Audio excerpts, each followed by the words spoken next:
You're watching WBIN, the home of NH1 News.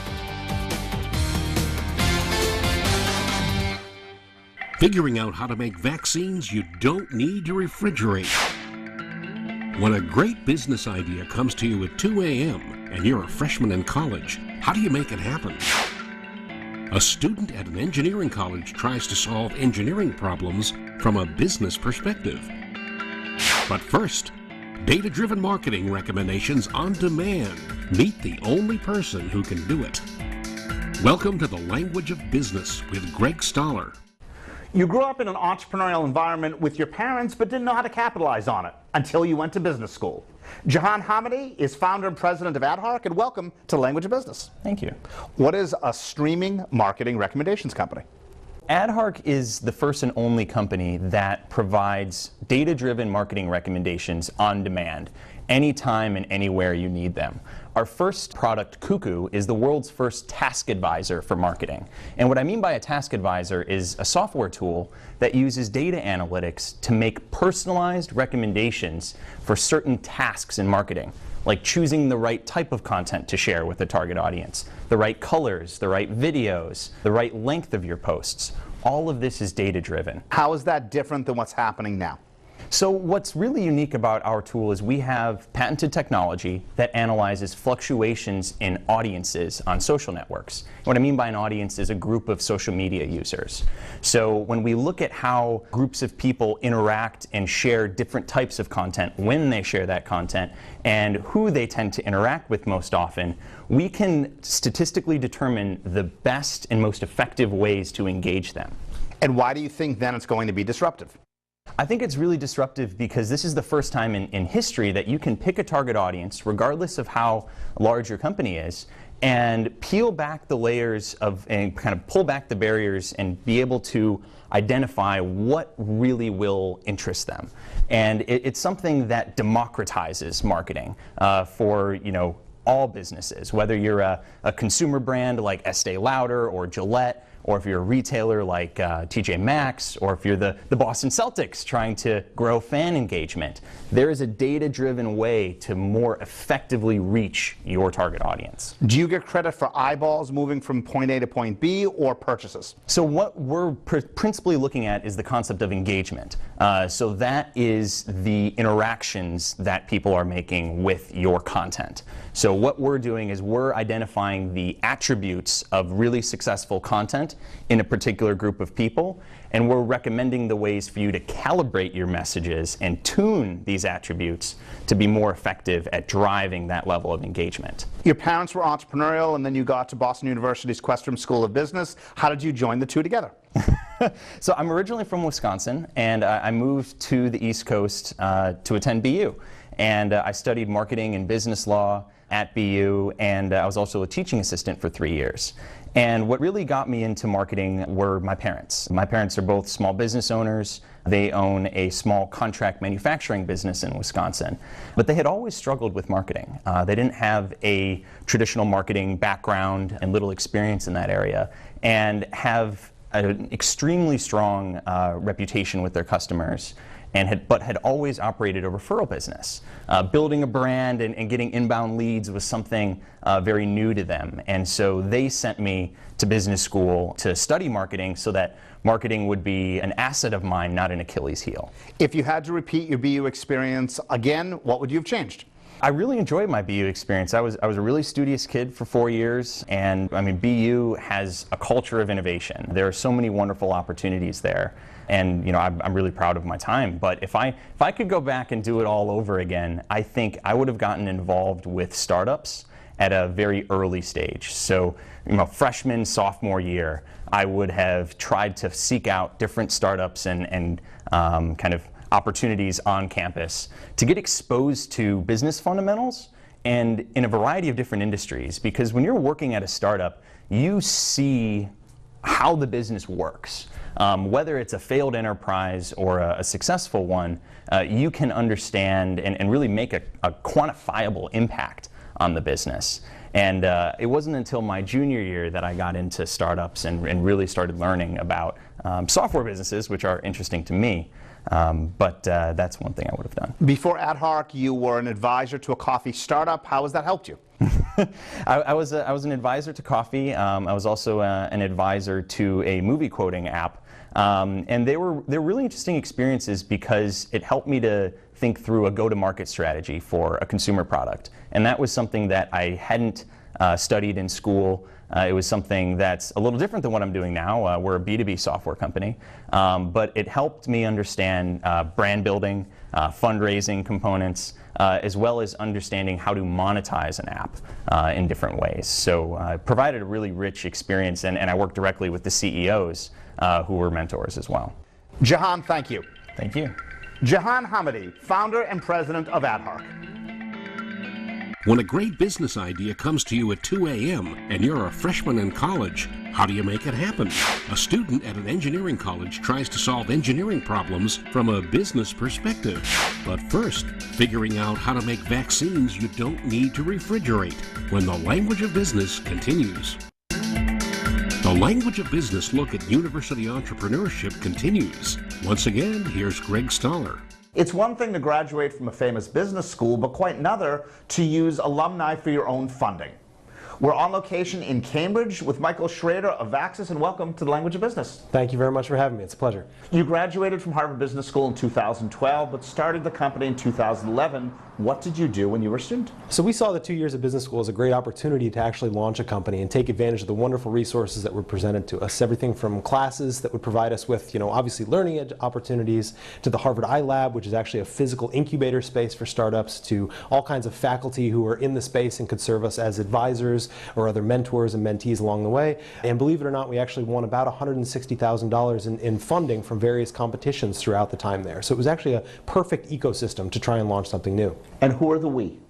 Yeah, so we had a 4-person founding team, and we're certainly odd in the biotech world. So I'm a mechanical engineer. I worked in the auto industry actually for about 7 years prior to going back to business school. And I'm joined by a chemist, a public policy major who previously worked for the United Nations, and a lawyer who has a physics undergrad. So not exactly your typical founding team for a company in the vaccine space. All HBS MBA students, or just United at that time? United at that time, ironically, in an HBS class called Commercializing Science, which is really aimed at bringing together diverse students from different schools. So law school, School of Chemistry, and Kennedy School of Government in addition to the business school. How did you make the change from being an engineer to being a business person? Yeah, it's been rocky. I think the ability to kind of hand over your baby and delegate and allow other people to actually push forward development of a product has been a really challenging transition to me. And I think the difference in skill sets from doing one thing and doing it incredibly well to trying to be able to do a broad spectrum of things, it's been a bit of a rough transition at times, but thankfully I've got a great support team here that's made it possible. If you had to re-engineer the entire launch from start to finish again, what would you have done differently? We got excited about a certain technology, and we were really focused on technology. And I think if I could go back in time, I think we would focus more on the problem that we're aiming to solve rather than the technology itself. So rather than just pitching this cool technology, let's make sure we're solving a real world problem and focusing our efforts on solving the problem using the technology to do that. So that's probably the main change I'd make. What's it like getting funding from a fellow alumnus? So the irony, of course, is I go to business school, you hear about the great network, and it provided a ton for us. This particular investor actually came through an odd introduction through my wife's boss's high school friend, so completely out of the route way to get there. But I think what was nice is obviously we had kind of a common language that we could talk as we went through that fundraising process. So I think it definitely made the process a lot smoother. Of course, the irony is the introduction came completely out of left field. Could you tell us what Vaxis does and give us a product demonstration, please? Absolutely. So as I mentioned, we're really trying to be a solutions company at this point. So we have 2 platforms. The first is a platform that allows us to stabilize really unsensitive compounds. So take vaccines, take biospecimens like blood, for example, for diagnostics, maybe other drugs. We have a simple patented means of drying them into a very stable format take away the need for refrigeration at a very high level. What's really fun is that we can process these into not only stable formats, but also very functional formats. So we basically can process them into a traditional vial, which is used in the pharmaceutical industry very heavily today. But alternatively, and our newest work is actually based on some MIT technology that works to process it into a very small microneedle patch for vaccine delivery. And the concept here is essentially this patch has an array of very small needles that are actually made of a particular protein loaded with the vaccine that can simply be pressed onto the skin. Those needles dissolve and deliver the drug or vaccine directly into the skin. Now what's fun about it is not only is that nice convenience play because we're replacing needle and syringe, more excitingly for us, we've shown dramatic efficacy enhancements with this product we hope will allow us to enable the next generation vaccines for challenging targets. Take for example herpes or malaria, HIV, as well as cancer vaccines, which are actually designed to fight cancer as opposed to simply preventing it, which is what we typically think of when we think of vaccines. And your last two products? Yeah, so at our core, what's exciting about this is all of this is based on a natural protein that is derived from silk. The same silk you think of in textile industry, linens, bed sheets. It turns out that silk fibers themselves, while we know that they're remarkable for their kind of textile properties, we know they're remarkably strong, it turns out they're fantastic as a biopolymer as well that we can use to enable all these pretty remarkable solutions. The average MBA program doesn't talk about vaccines and silk, etc. How did you pick up this knowledge along the way? Yeah, so this all gets back to that concept of having wonderful mentors to help guide. So our original advisors, for example, we had a mentor from the School of Public Health. Barry Bloom was a wonderful immunologist. We had two professors from Tufts University who are experts in the silk protein, David Kaplan, Fiorenzo Minetto. We had a number of advisors that were vaccine experts. So George Sieber is renowned for his vaccine work as an example. And all these folks are willing to come support us, sacrifice their time to help us push this forward because of the amazing global health impact it could have. Michael, thank you. It's been my pleasure. Michael Schrader here with Vaxxas, on location in Cambridge. Coming up, a student at an engineering college tries to solve engineering problems from a business perspective. But first, when a great business idea comes to you at 2 a.m. and you're a freshman in college, how do you make it happen? As the Language of Business look at university entrepreneurship continues. Once again, here's Greg Stoller. It's the middle of the night, you're in your dorm room, and you've come up with that killer business idea. What do you do next? We'll tell you. We're profiling 3 people from the University of New Hampshire, Kate Aiken, Devin McMahon, and Thomas Hazel, and welcome to the Language of Business. Kate, what happened in the middle of the night? In the middle of the night, I realized that I had a better solution for the current menstrual sanitary napkin. And in mulling it over for a little bit and talking to Devin, we were able to run over to our school's entrepreneurship center and get started. And that's what's so great about college and UNH. And this isn't your first business idea? It isn't. Devin and I both have our own nonprofits as well. I started Project Play when I was 16, and we sponsor children to play sports. And I started Your Eyes Wide Open, which is an organization that supports education in developing countries. You came up with the idea at 2 o'clock in the morning, but what did you do at 6 a.m. the next day? It took a few days to think over it, and I actually heard that UNH has a Innovation to Market competition in which you can get seed funding and go through a rigorous business plan process. So in realizing that, I talked to Devin, who's one of the most competent students and people I know, and we went forward with the competition, actually winning second place as freshmen. What are your plans for the next 6 to 12 months? To wrap up our research and development, and then from there begin talking with potential investors, get some funding, and start selling our product. How has UNH contributed to the development of your entrepreneurial idea, Kate? UNH has been incredibly supportive. We are able to talk with the CEO of our local accelerator. We're able to talk with seasoned entrepreneurs and work with the network that UNH can provide to make our startup the best it can be and make our education experientially so rich. Thomas Hazel, you're also a UNH graduate. You've been out for a few years. This is your 5th startup at Deep Information Sciences. How did UNH help you to get where you are today? Fundamentally, the curriculum of the computer science department was key to success. It had engineering, it had applied, it had theory, and there's local businesses that were around that were doing some unique engineering work. And through the UNH experience and local businesses, I said startups is what I want to do. Serial entrepreneur is what I think I'm all about. You've worked on a couple of startups as a team member. Now you are running the show yourself. How has that been different? get your feet wet by doing startups that you don't run, because it's a lot to learn. However, once you feel that it's inside you, that you're ready to do this yourself, I think you should go for it. What are your hopes for your own company over the next 5 to 10 years? Well, we're actually in the process of selling the company. So again, this is my 5th one right now, and I'll probably be doing another one in a short time period. Can you give us a preview of what that might involve? I would say that it has, again, new computer science to change some of the big data problems that we see in the world, maybe using new thinking to solve applications demands of today. If you had to give advice to 2 current students, happens to be from your same university, what would it be? It's wonderful, it's painful, and that's the joy. That's the leaning forward joy of the excitement that every day, every morning you wake up saying there's a challenge, and startups and entrepreneurship is the only way to get that done. Kate, you're currently working on your 2nd startup. Do you think you could do more than one at a time, or are you currently focused on only the sanitary napkin idea? I have a great team surrounding me on both startups. So on Project Play, I've given some younger people some chance to take on more, and really focusing on LilyPad right now to make it a reality. Devin, when you become a junior, you have to declare your major. Is it going to be entrepreneurship or something else? I actually think I'm going to focus in other areas, because entrepreneurship, I think, is so experiential, and with the e-center being right there at UNH, it's such a great opportunity for learning there instead of in the classroom. Kate, if your startup takes off, would you consider quitting school and working on it full-time? I definitely would. I've always valued experiential learning, and if I'm going to learn more in the real world, I want to take that opportunity while I can. Devin, do you share the same feeling? I think that I would stay in school. I would be willing to go to school part-time, but I think that if I left school now to pursue a career, I wouldn't go back. And it's really important to me that I've invested in school now, so I want to finish that.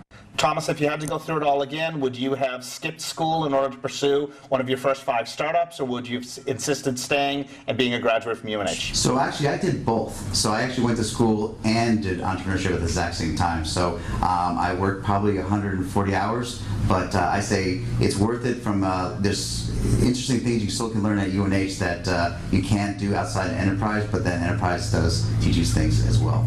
Thomas Hazel, Kate Aiken, Devin McMahon, thank you very much. Thank you. Thank you. Future and current entrepreneurs at the University of New Hampshire. A student at an engineering college tries to solve engineering problems from a business perspective. When the language of business continues.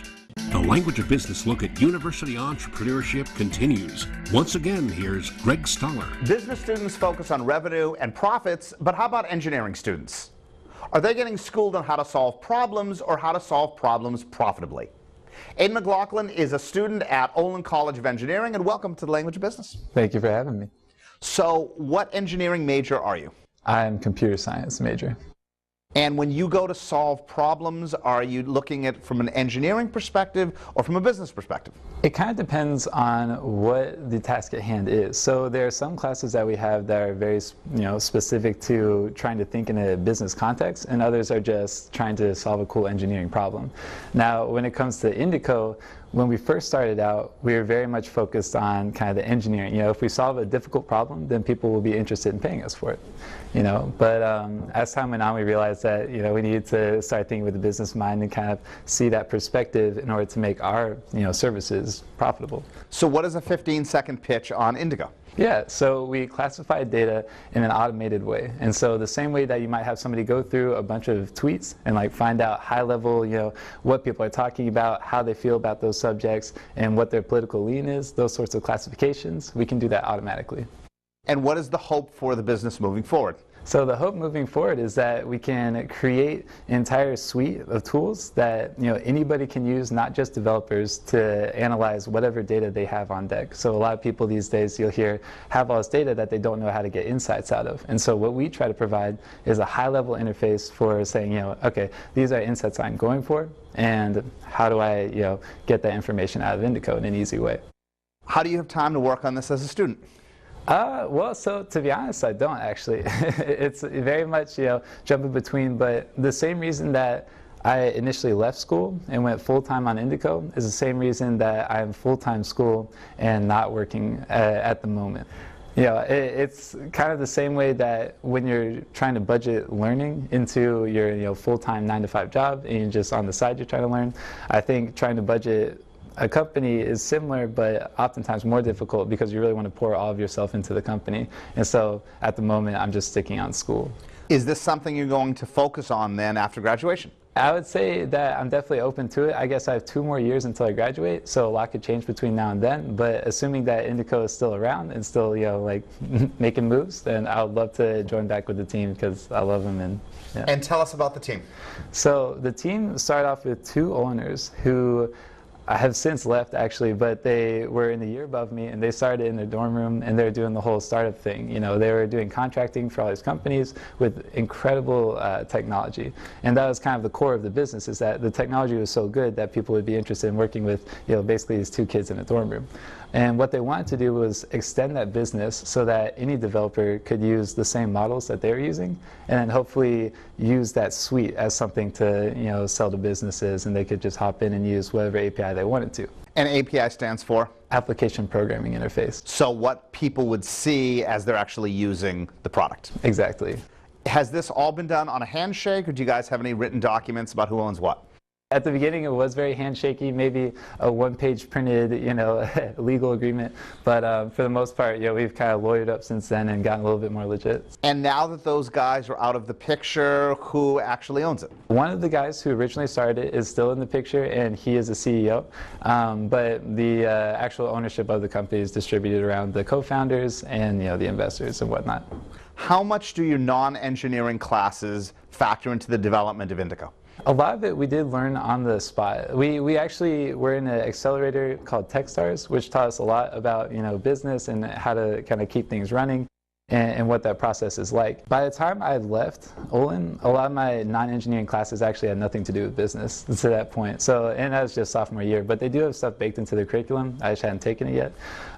So a lot of it was learning on the fly. You graduate, things are going okay with Indico, but just okay. How will you determine whether it's time to leave the company, sell out your interest, or just do something else entirely?